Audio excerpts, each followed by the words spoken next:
a few days. Can we just talk about the Oscars rather than this film? Well, get ready, folks. Yes, it is the spoiler room once again. Thank you for venturing down the stairs, pulling up a chair, and tuning in.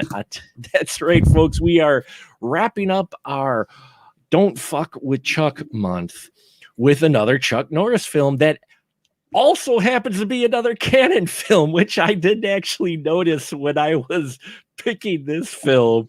I looked and I went, well, this is another canon film. Like, this year is going to be like a third canon films. I didn't plan it necessarily that way. It's just ending up that way.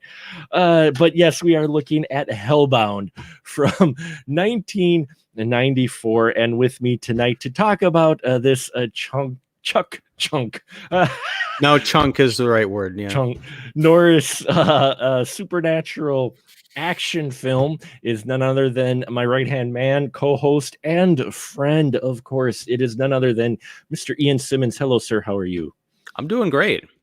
Glad That's all I have to say. I'm doing great now because we haven't started talking about Hellbound yet. We haven't talked about Hellbound. Thank you. Good night. We're done. Hellbound. So yes, 1994, directed once again.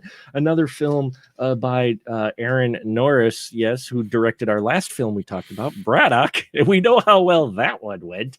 So Ian, what's the synopsis of Hellbound? Well, where we left off, Kirsty had escaped, but the puzzle box is still, it's still out not there. that Hellbound, not that Hellbound. Wrong. What? Wrong. Hellbound. This is gonna be a really short conversation.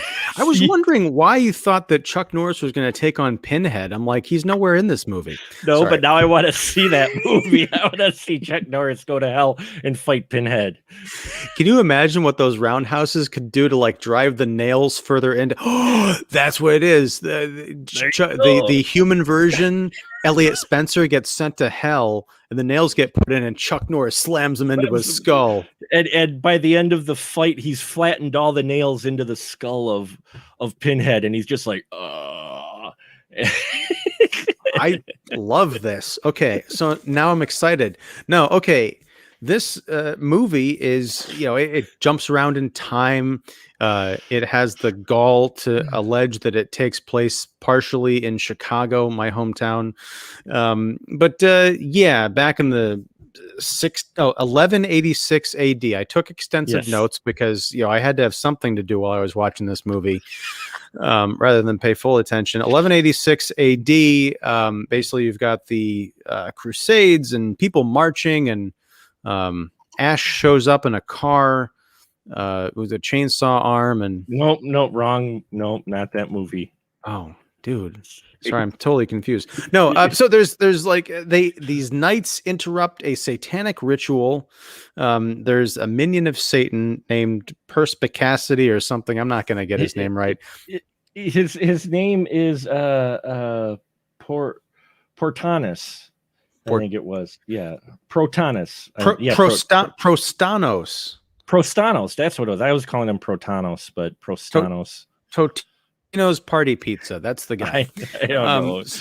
So he's about to do a sacrifice with a young child to bring forth Satan to take over the world. Oh, I forgot to mention the literal Star Wars opening crawl.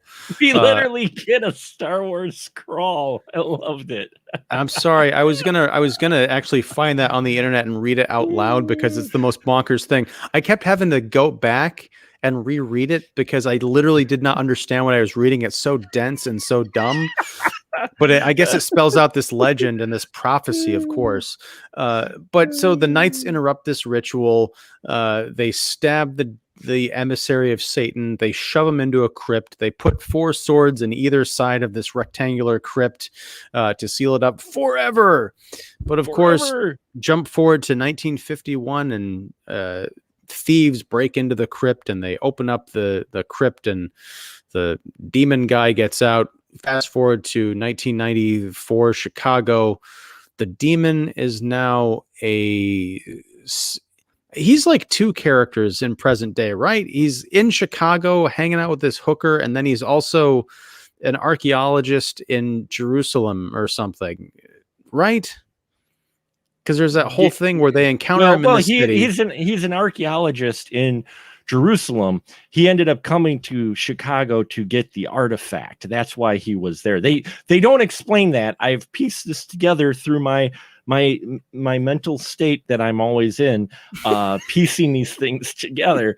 No, he did travel to pick up the artifact, and he came back by Concorde. So he actually arrived before he left, and that's where he killed the priests in the train. So okay. Right. So that's because he killed the priests on the train. He was on his way back, and he traveled. And since he's supernatural, he can like teleport, I guess. Maybe they don't say it, but I suspect that that's how he got around. Was he didn't actually need to take the red eye. He just popped up elsewhere, wherever these artifacts pieces were for the scepter that he had to piece back together that got smashed by King Richard into 9 pieces. 9 pieces, not just 3, not just 5. No, 9 pieces.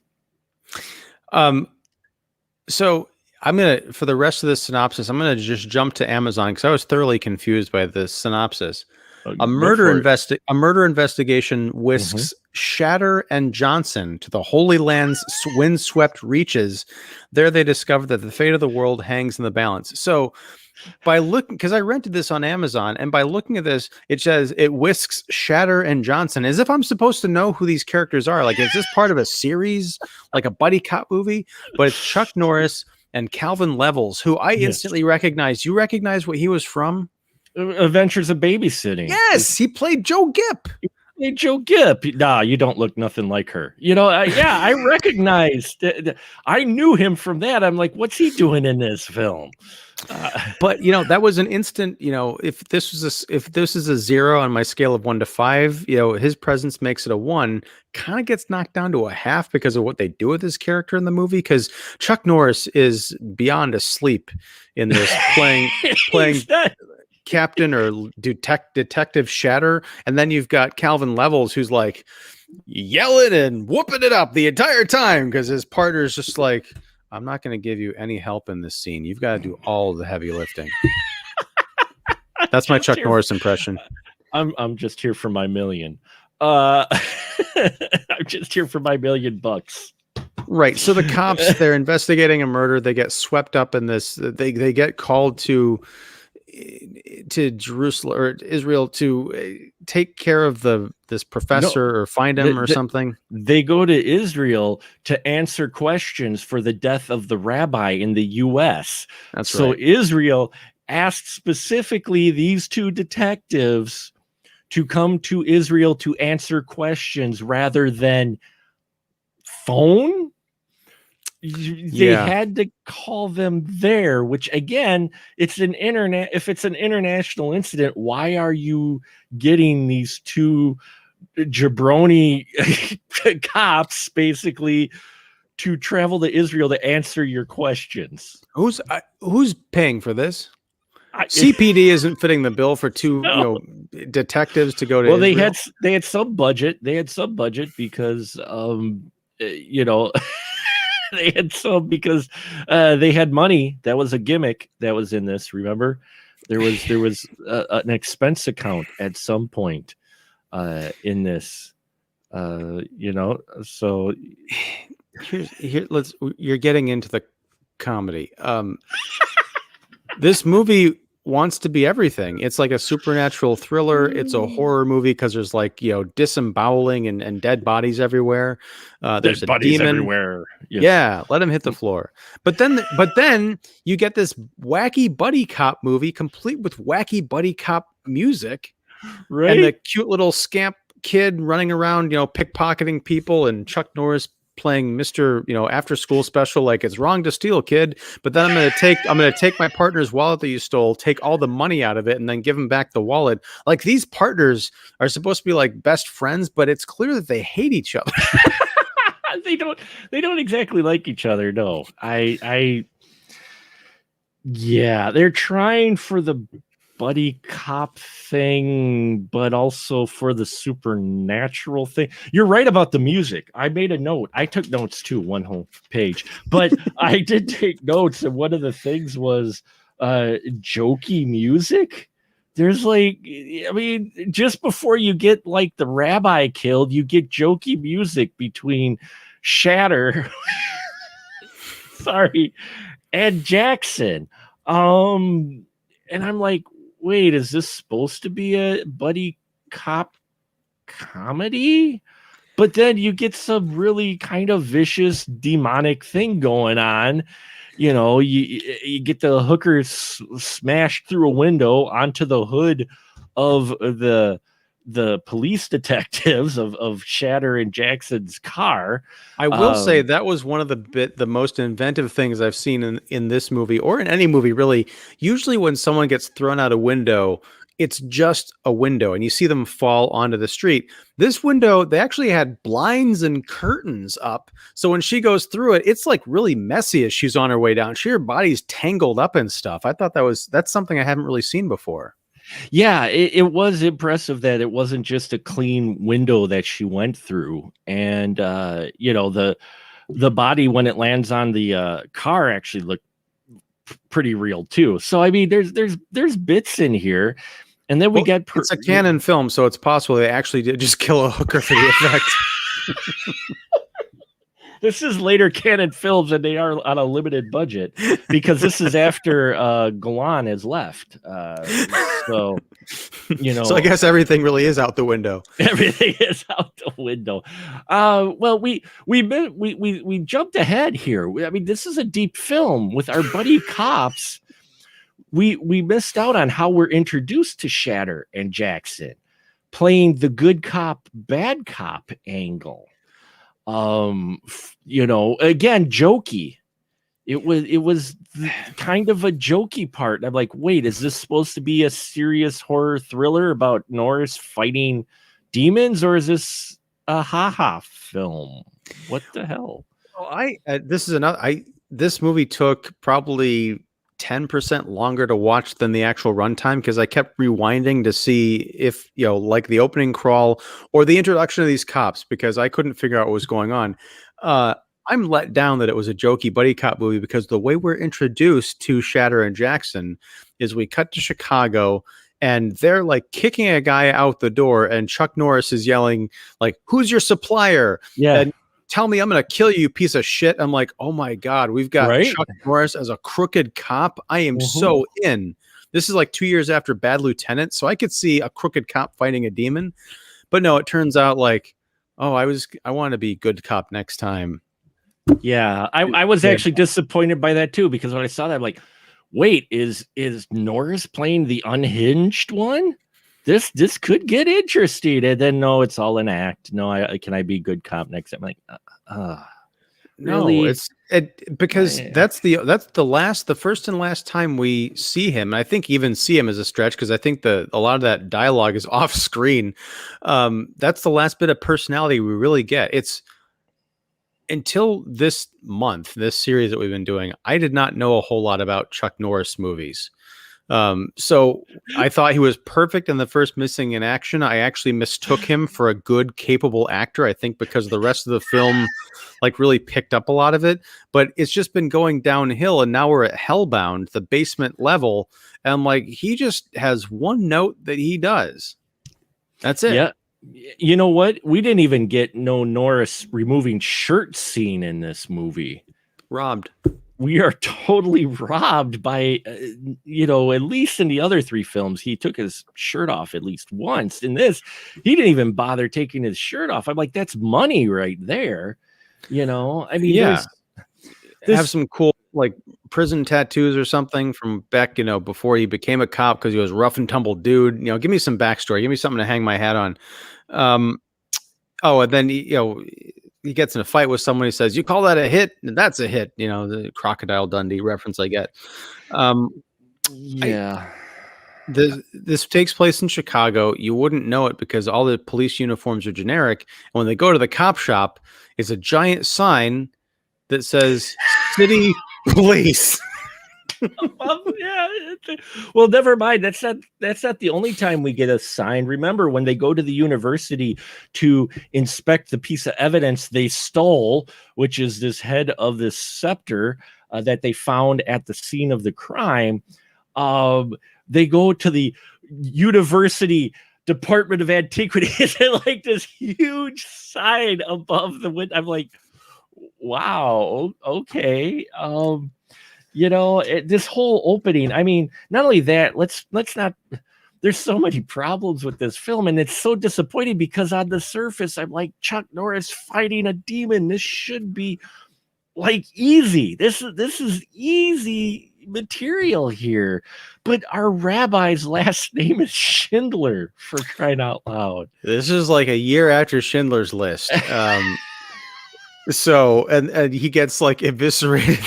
And he gets eviscerated because there's blood and gore in here. Again, you think, oh, buddy cop, okay, this is going to be kind of a lighter, okay, no, holy crap, this guy gets eviscerated. There's gore, and then we get the weird cop shop where the captain, which they at least made the captain a female. So, being progressive. Barely. Now, here's the thing. Like I was joking. No, I'm going to put this as delicately as possible. When I watched this police captain, I don't know the actress's name. She looked very, I'll just say butch. And this is not a judgment of any kind, but I figured there was going to be some kind of a joke about her being like a lesbian police captain. But then later on in the film, she's going to pieces all ooey gooey at the prospect of maybe Chuck Norris is going to ask her out on a date. No, this does not read at all. Well, no, that was out of nowhere. I'm like, Jackson, that's because I feel because on the one hand, like, and again, I don't know anything about this actress, but let's just suppose she was an actual lesbian, actress getting cast in this part.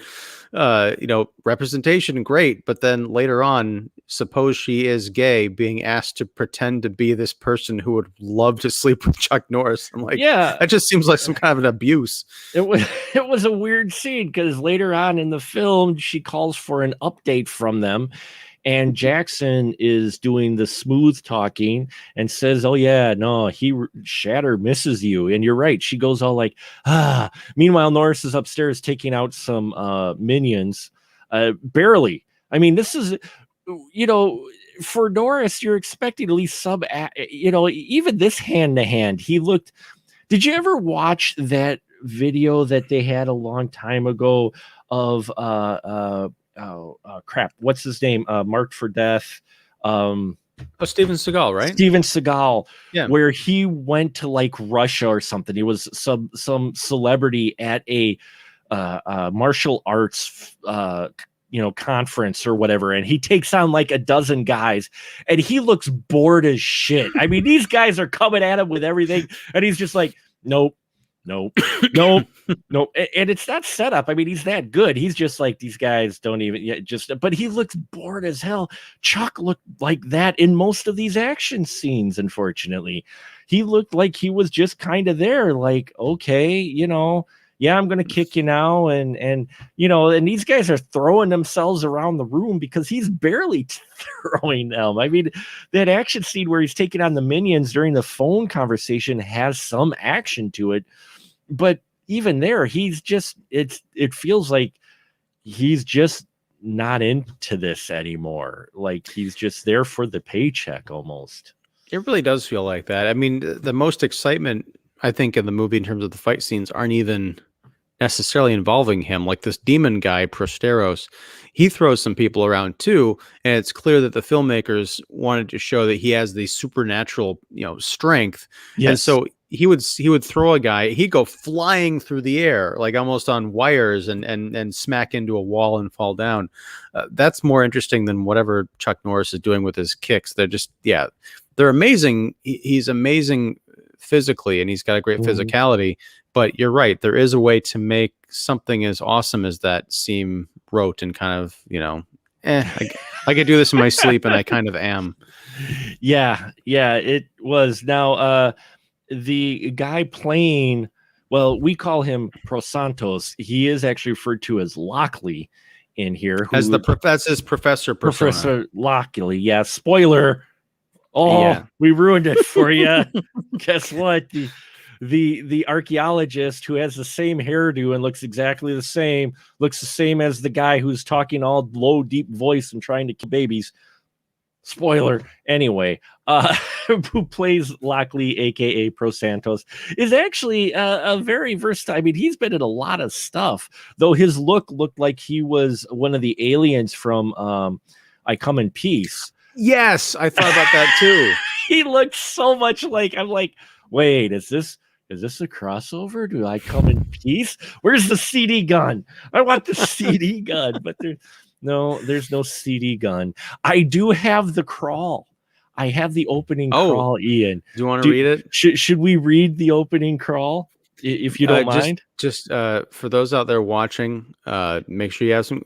Let's give them a couple minutes to get some coffee. Okay, get coffee because this opening crawl is going to be a little bit. I hope you guys don't mind. You don't mind, Ian, me reading this? We've got, another 40 minutes, so that should be just about enough time to read this crawl. Yes, folks, we are all over the place with this movie because this movie's all over the place. And in all honesty, really not a whole lot happens as far as the actual core of the story. You think something's going to happen because it opens up as a period piece, as you said, 1186. It's like, holy crap, we got knights, we got guy with a low voice, he's going to sacrifice a baby, they got to find a secret passage behind this huge stone cross. I mean, it's before we get to the crawl, let's talk about, well, first of all, the montage opening of the Crusaders walking through the desert. There's this one POV shot that's on the ground and the horse actually walks over the camera. I was waiting / hoping that it was going to drop a chip right in the camera because it just seemed like that kind of a movie. But no, okay, they go into the temple where this sacrifice is happening. They have to get through this giant stone cross, tear it off the wall in order to get through.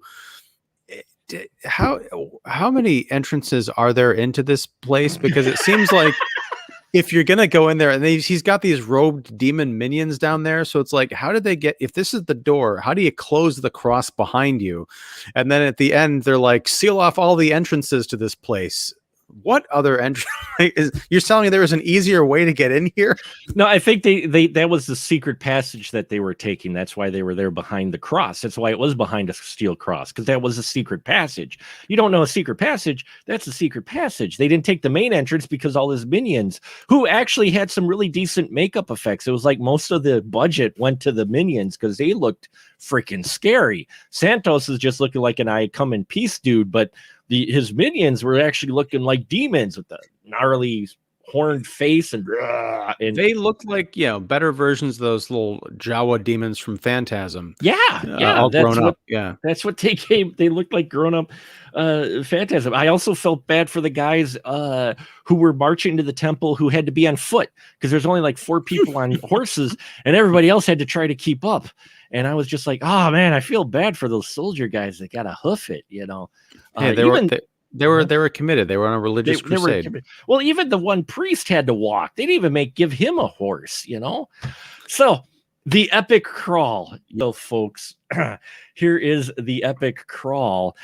That is a few seconds. So the legend says, when time began, the soul of darkness was thrust into the depths. Its evil split from the light of humanity to be called forth in times of weakness and despair. Satan's emissary, Pro Santos, would prowl the earth, searing all before him with fire and blood. Oh, okay, that's end. No, wait, we got more. From the west, a shining knight beneath the banner of the lion would come to vanquish and bind him until the chains and holy seals were broken by simple greed-driven men. And then we cut to Globus, and that's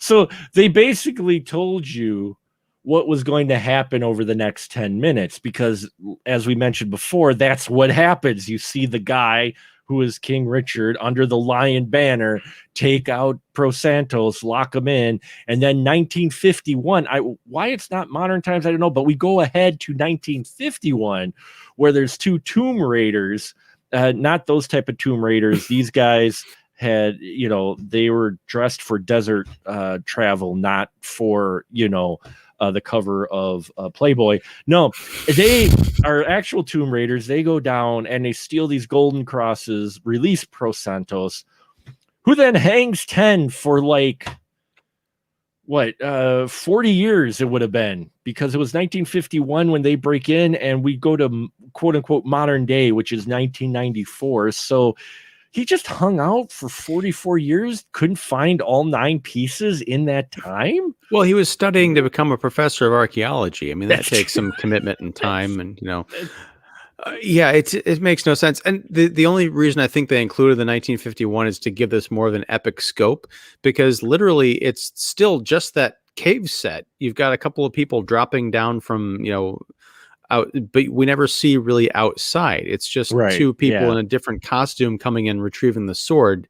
It's a brilliant little trick for a no budget movie. Like, oh look, we're jumping through time. Like, yeah, not really, because as you point out, it could have been modern day. It doesn't make any difference. But then again, you have to explain why he had all that time to get that degree. But again, you got the guys stealing the tomb, and it's not a surprise because the crawl, which I just read, just told you that he would be freed by greedy men. So why put it in a crawl when you're just... So anyway, yeah, for 40 years, Pro Santos was just getting a tan poorly, hanging 10, losing hair apparently, and just hanging out.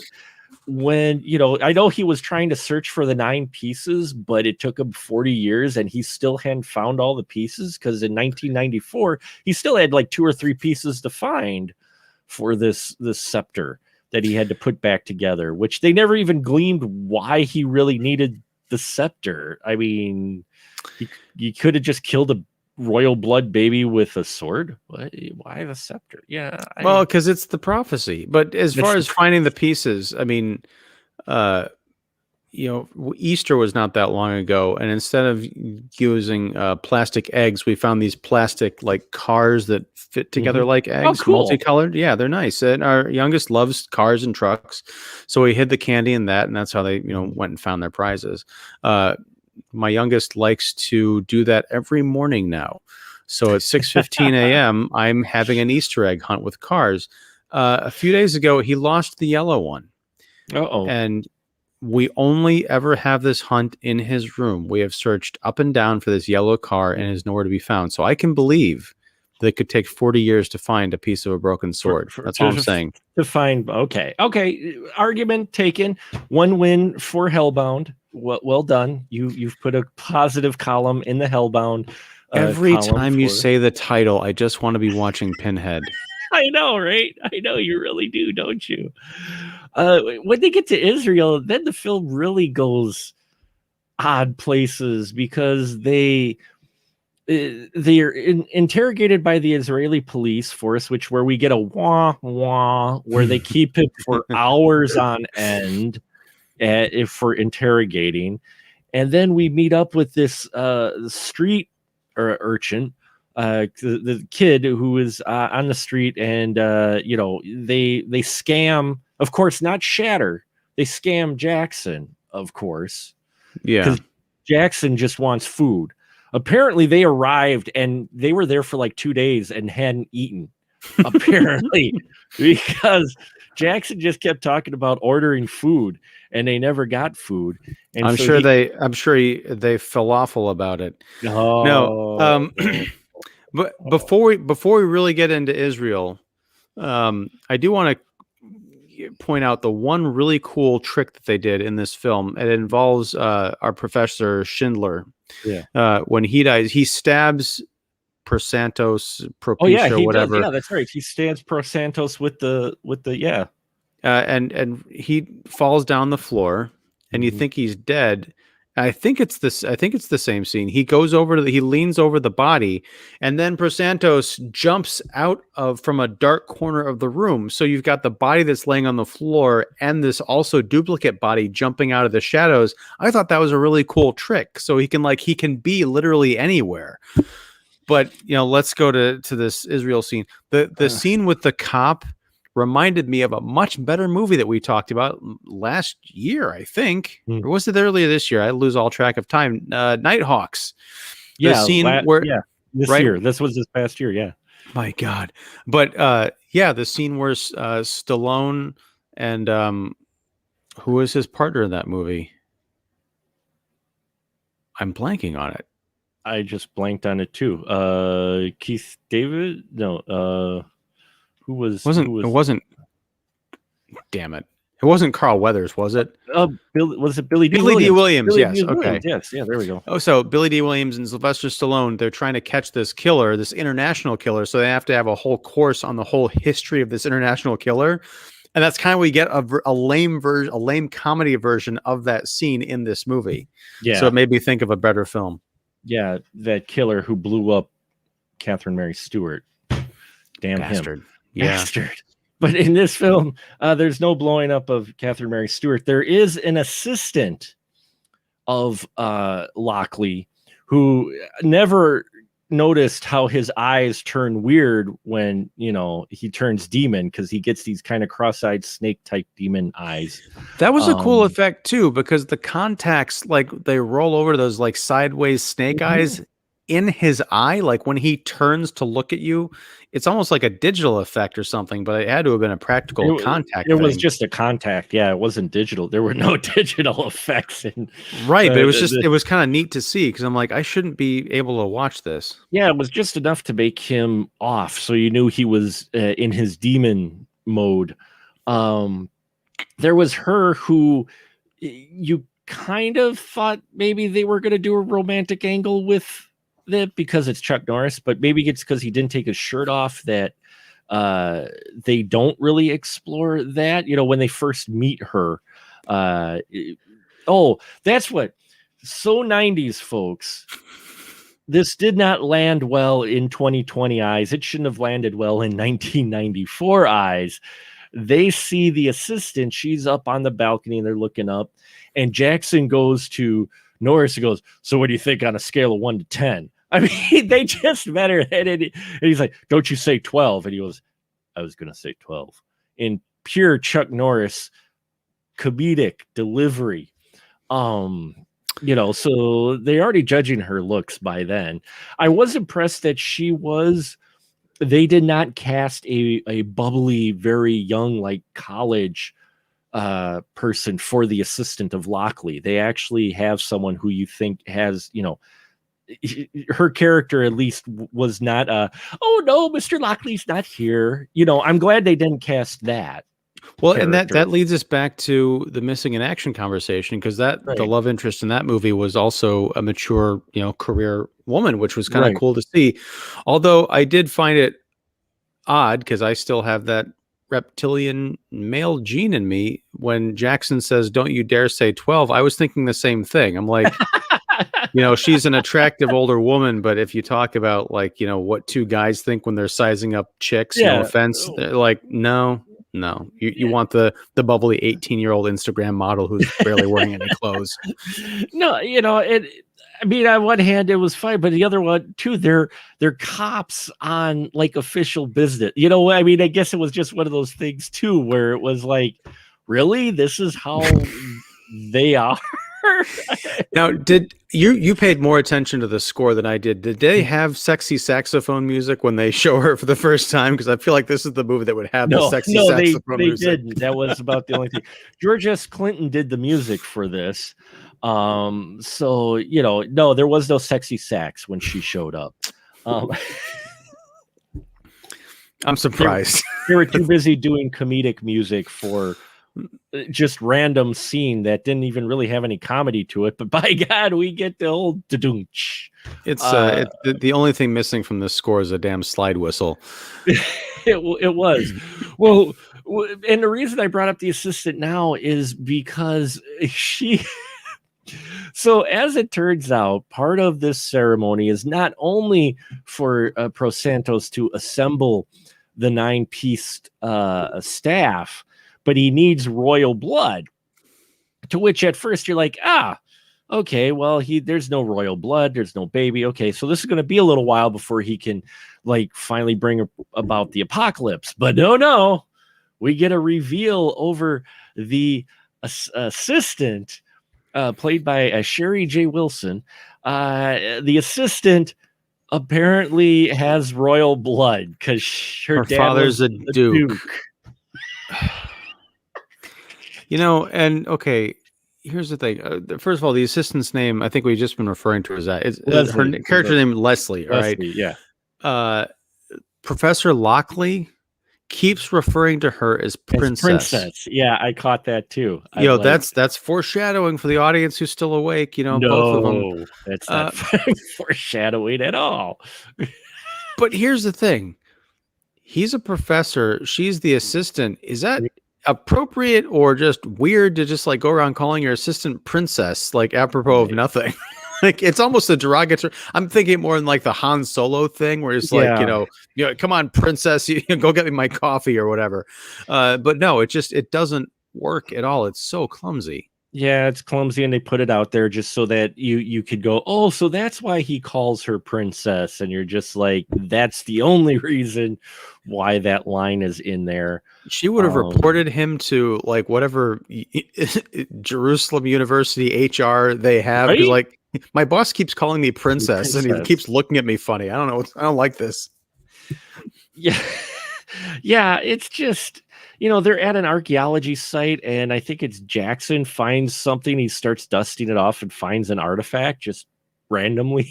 I mean, as you do. Yeah. These guys are working hard. He just finds an artifact, which you think he might find this and it might play into something later, but it doesn't. It doesn't at all.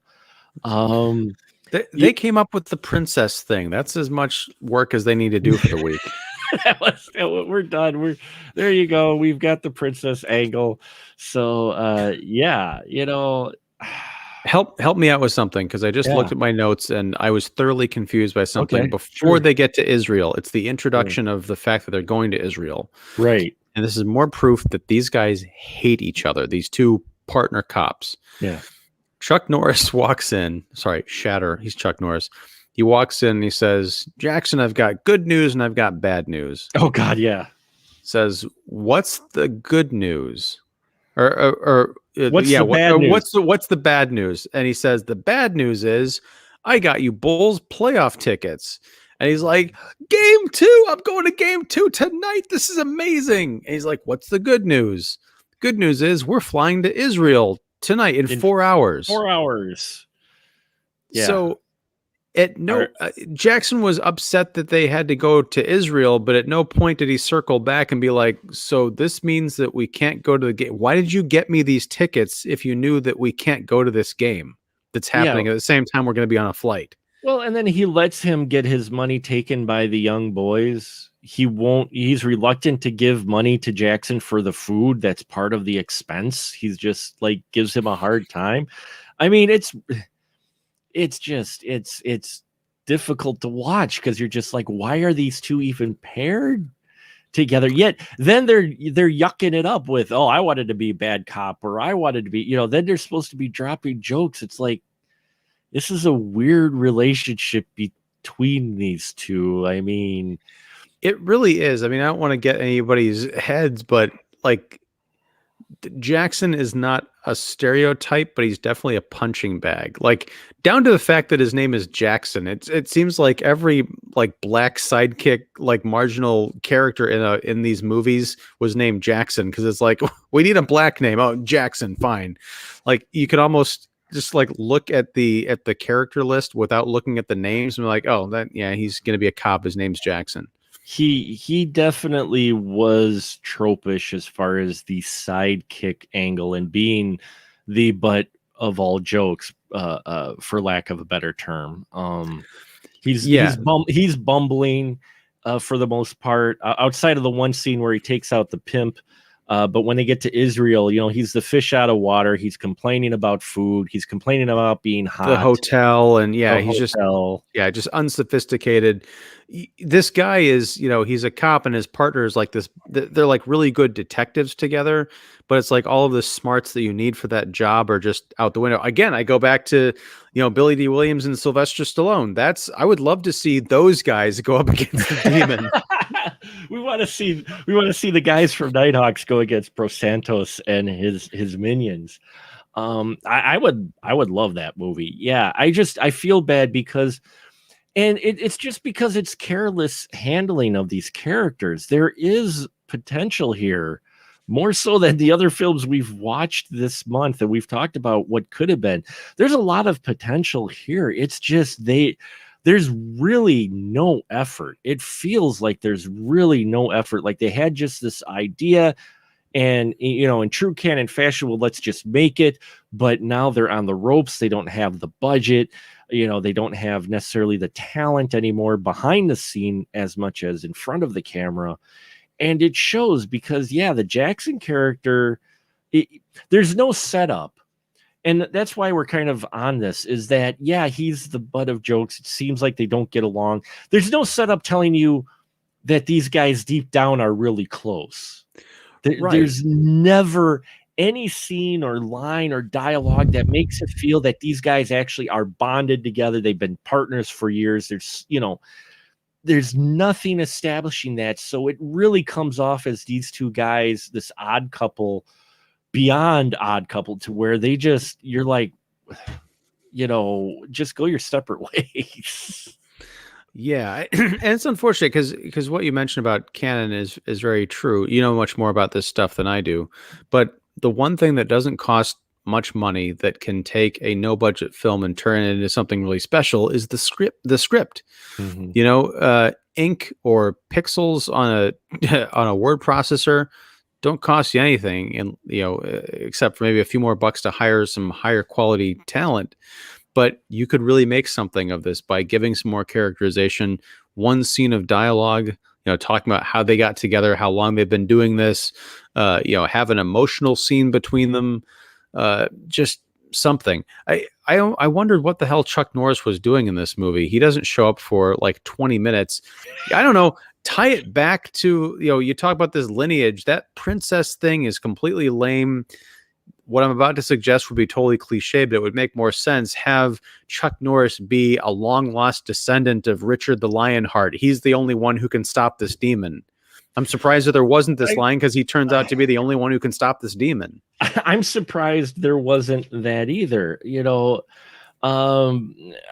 because that's where I thought they were kind of maybe going with it, is that, he's the descendant, maybe she's the descendant of the baby that they took, but they don't establish that. But they could have at least brought it around to be a connection, a little bit more of that scene in the opening to present day. At least, cliche, sure, cheesy, sure, but at least you have like a purpose and a more reason than the only thing linking the past to the present is, balding, scary guy with his scepter, which, by the way, if you're going to write a ceremony, folks, and you want to bring it down to the wire before AKA sacrificial person gets stabbed by sacrificial weapon, don't make it so the guy just holds the weapon over the person for like 5 minutes while the heroes come in.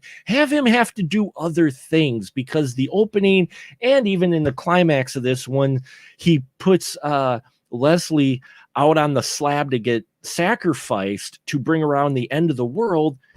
It takes 5 minutes for him to try and stab someone. I'm like, it's not like he's doing anything else. He's just talking and holding the knife. And I'm like, dude, the good guys are at your door. Stab them already. I was like that with the baby. I know it sounds horrible. Fine. Burn me in hell. Fine. I'm going to hell anyway. But at least something, but he held that knife like over the baby for like 5 minutes while they dug out the secret door of the cross. And I'm just like, how long, just just stab already. And then we get to the end too. Chuck and Shatter and Jackson are trying to get to rescue Leslie after they figure out, oh, she's the royal blood. And Lockley, aka Pro Santos, is just taking his sweet time with the sacrifice. And I'm just like, and not showing any reason why he has to. That's what I'm saying is, Well, because the movie needs to be, 80 minutes long. It's the same reason we have a 3-minute horse walking montage to open this damn thing. There's so many problematic things, including the Israeli taxi driver who apparently doesn't know being called a shitty driver is bad. Well, but foreign people are inherently funny, especially back in 1994. That's yes. Cultural differences are there to be made fun of. That's the lesson we can take from this movie. That's true, because there's a lot of it. They make a joke of the Israeli cab driver, who's not a cab. He's actually a cop, I think, because they're driving in a police vehicle. I thought at first it was a taxi, but no, they're driving. No, they're driving in a police car. So he should be a police officer, and he's driving them to their hotel. And they make the joke about him being a shitty driver, and he doesn't understand. Oh, what's shitty driver? That mean I'm a really good driver? And they're like, yeah, sure. Ha ha. It's like, I'm the shittiest driver in town. But no, the weird part about this is when they first get into the car, Jackson, because all he does is complain, it's so hot. He's like, can you turn on the air conditioner? The guy apparently doesn't speak any English because he doesn't understand air conditioner or cooling off or anything. And a minute later, when they need to bring in this shitty driver joke, he knows how to speak with these guys all of a sudden. Yeah, well, yeah, because he lives in Israel, of a desert country, and he doesn't know what air conditioning is, AC, yet he could speak English enough that it was a totally awkward, that whole scene with the and it goes on for a while because he decides to drive really fast and through the streets because they tell him to rush. And he's going to take a shortcut, which, I mean, he's like driving like he's in a car chase, but there's no car chasing him, or he's not chasing anyone. Yet we get complete with the low camera angle of the car flying in the air and landing in front of the camera. And I'm just like, why is this even here? Forget Bitcoin, Mark. This is comedy gold. You can take that whole scene to the bank and retire comfortably. I was rolling on the floor. Yeah, I was, I like I said, I wish I could say that the Chuck Norris fight scenes were impressive, but you only really get one extensive fight scene, and that's him fighting off the minions while Jackson's on the phone with the captain, making her think that he misses her, in which I will admit I found funny because it seemed like their whole goal in the fight scene was to bust every piece of furniture in the entire hotel room, folks. I am not kidding. He throws them through a shelf, the bed, the couch, the table, the other chair, this chair, another table, a shelf against the wall. They like break every piece of furniture in this hotel room. Is this where the idea of the destructible environment in video games came from? Because that's an excellent point. It's like you can break everything. It felt like that. I totally felt like that. That's exactly what came across my mind going, oh, wow, they can break everything in this room. And it's they don't even play to the gimmick of the landlord coming up asking if they needed anything or nothing, to where he looks at the, and have Q one-liner. I mean, there's a whole lot of opportunities where they didn't have to put much more effort in that could have probably made this more entertaining than what it was. It fell flat for me. It did. And the other thing that just drove me nuts, because we're cutting between that action scene, the telephone call with Jackson in the lobby, and then between Jackson and the police lieutenant back in Chicago. Right. So there's all this stuff going on, but the whole time I'm thinking, This is not some luxury 5-star hotel on Epstein Island where they're going to have like soundproof rooms so you can't hear what's going on. This is a shitty little hotel. You'd be able to hear all these bodies getting thrown around and people groaning and yelling, but they're just downstairs. Like, they might as well have been in a different building. Yeah. I'm asking way too much, but to your point, yeah, have, the manager or Jackson saying, hold on, something's going on upstairs, or the police sergeant saying, it sounds like people are getting like killed over there. What's going on? Jackson's like, oh, nothing, comedy tropes from other movies. But again, they don't even think to invest that little in this. No. And the ending is rather anticlimactic. I mean, it really is. The opening was more climactic, and the fight that they had going on in the opening was far better than the fight that they had at the end. The whole point of the Poor Kids was just so that they could get the Chuck Norris and Jackson characters to the archaeology dig, but they happen to befriend the kids because we see them after all is said is done. Pro Santos, yes, spoiler, he's killed. By the staff. Yay. And he turned, is that his demonic form that we see at the very end when like the ground is, because I was confused because there's like fire and smoke and like the ground opening up, so I couldn't tell if that was supposed to be him like revealing his true self as he dies, or if that was like Satan coming up to drag his body down to hell. I think it was supposed to be his true form as he went down to hell. I want to see that guy fighting Chuck Norris. Right? Like, if he's got that in him, why can't he manifest that? The other thing is, like, at the end in that temple scene, there's more robed demon minion guys. Like, where the hell did they come from? How long have these guys been around? Why didn't he send them out to try to take out Norris sooner? What Do they have special powers? Or are they just like scary looking? They've got claws, I guess. Yeah, and Jackson kind of puts up a fight, but of course it's Norris's film, so of course he's got to be the main rescuer. The ending really wasn't that memorable, though. Hey, hold on. When Chuck Norris says, "Eat this," I got chills. Yeah, I got something. We haven't even talked about Weird Beard guy. There's like this Jesus looking dude who keeps popping up. Yes. We have no idea who this guy is, but every so often we cut away to Jesus, great value Jesus showing up because he's got the beard and the robes. He doesn't really say anything. He just observes. He stares. He's kind of like the homeless guy in Hellraiser who turns into the dragon at the end. But there's no dragon turning at the end. Right, but we do get a voiceover at the end because he does show up and collect the 9 pieces of the scepter.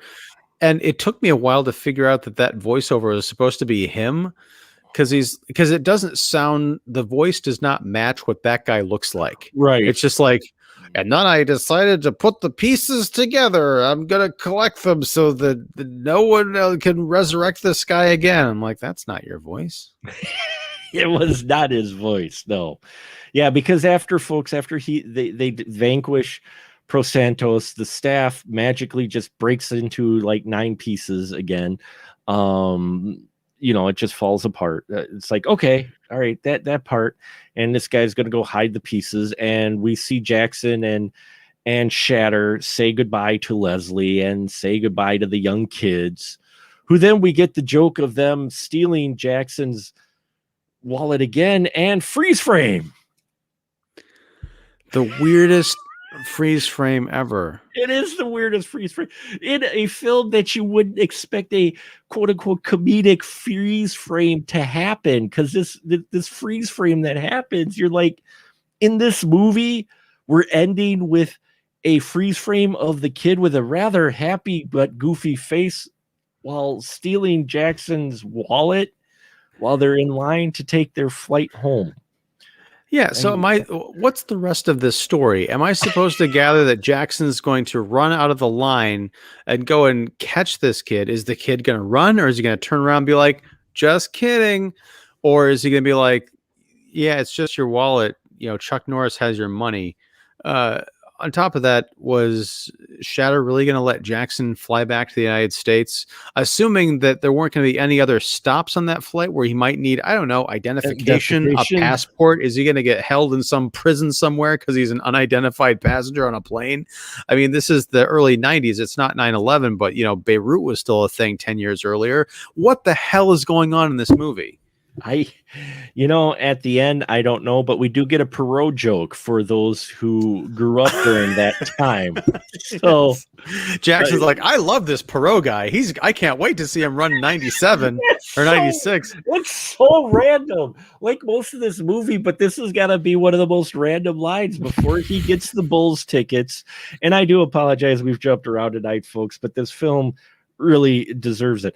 I don't like crapping on films so much. It was very hard to find redeeming qualities in this film. I tried, just as it starts to show something, I was like, entertainment value. But there is the joke about Perot to where he it's so blatant and out of the blue. He's reading the newspaper. There's a headline, USA Today. USA Today, Perot's going to run for president again. And Jackson, and you would think it was going to be, he's reading it and he puts the paper down.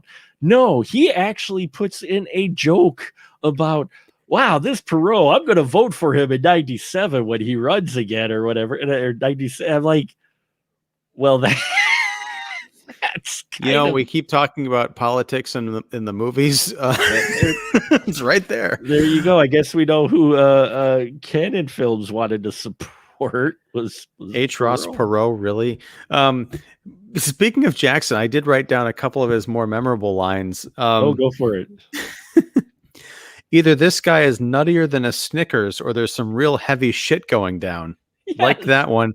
And then he says this line, and I was just thinking this line the entire film.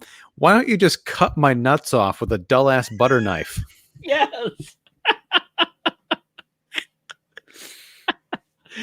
Well, I didn't feel that strongly about this film. I will say that I was hoping at least for some more inspired action scenes than what we get, because you only really get 2 fight scenes outside of the opening scene with Pro Santos and his demons, which isn't even with Chuck Norris. I mean, he doesn't really... you do get a cool heart ripping out scene by Pro Santos, which he rips out the rabbi's heart. I mean, that scene, and that's the thing is, I got that scene. I'm like, okay, we're on track. He ripped the rabbi's heart out. He tossed a hooker through the window. We're on track now. I see where this film is going. And then we get wah wah, and then we get joke, and then we get this weird relationship between Shatter and Jackson. Yeah, we get a line where the captain is wondering where the 2 rounds went that he shot into the Pro Santos. I'm like, really? We're trying to get procedural now? We're actually trying to worry about him discharging his weapon twice on sight? I made the Army of Darkness joke earlier because the opening of this movie is totally Army of Darkness. This movie needed Bruce Campbell.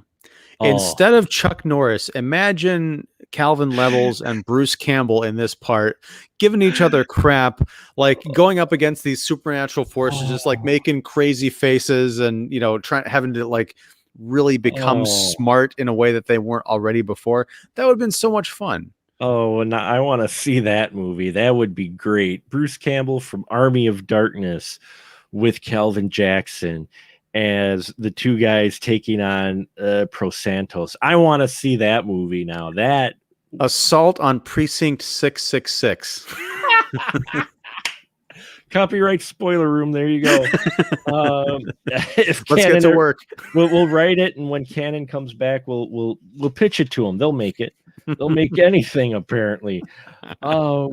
I do feel bad because I was hoping this film would be more entertaining, and it was a snoozer. It really was a snoozer, which is odd to say about Chuck Norris fighting a supernatural demon. There are elements, as we've spoken about tonight, there are bits and pieces where it shows promise, where you're just about, him fighting and breaking every, piece of furniture. Pro Santos, doing some major killing, throwing people out a window.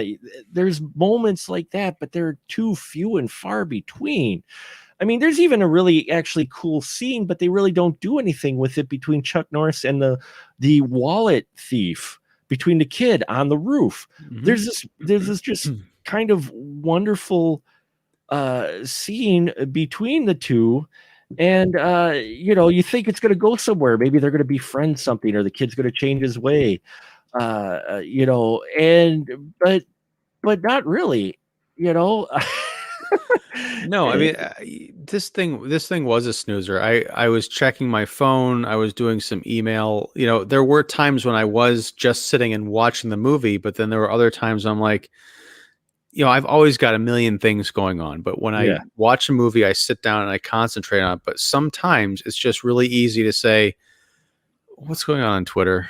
I forgot to email that guy back. I'll just do that real quick and then I'll come back and watch it. And I kept getting not pulled away. I wasn't starting and stopping, but because we've got a million devices now, it's just really easy to come away. And I didn't feel like I missed anything. No, those moments where I had to go back and watch something over again was when I was fully engaged. I'm like, I don't understand what I'm watching. And we just want to thank Terror Reels for stopping by. Whoop whoop, stopping by to show some love. We appreciate it, Terror Reels. Hey, so glad you could swing by, hear us wrapping up here a bit, talking about Hellbound, a horror, not horror film with Chuck Norris fighting not demon. I just.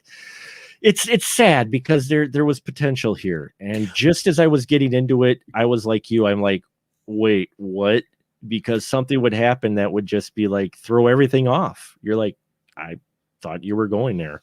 They to wrap that up, they built the devil costume to show, because this guy was showing his evil form, and they didn't have one scene where Chuck Norris fought that version of him. It was literally, they built this costume, and it looked, from what I could see, it looked pretty good, but it's just standing there, like literally just standing there. It doesn't move. There's no, fighting scene.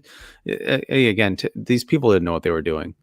Well, I think they knew what they were doing. They just didn't have the budget needed to produce something, because again, this is canon in its twilight years. So they're just trying to get stuff out, and they still have Norris doing the contract, so they I think that's what it is. And they got his brother to direct. Oh, you want to direct another film? Sure. And it just it falls flat on its face.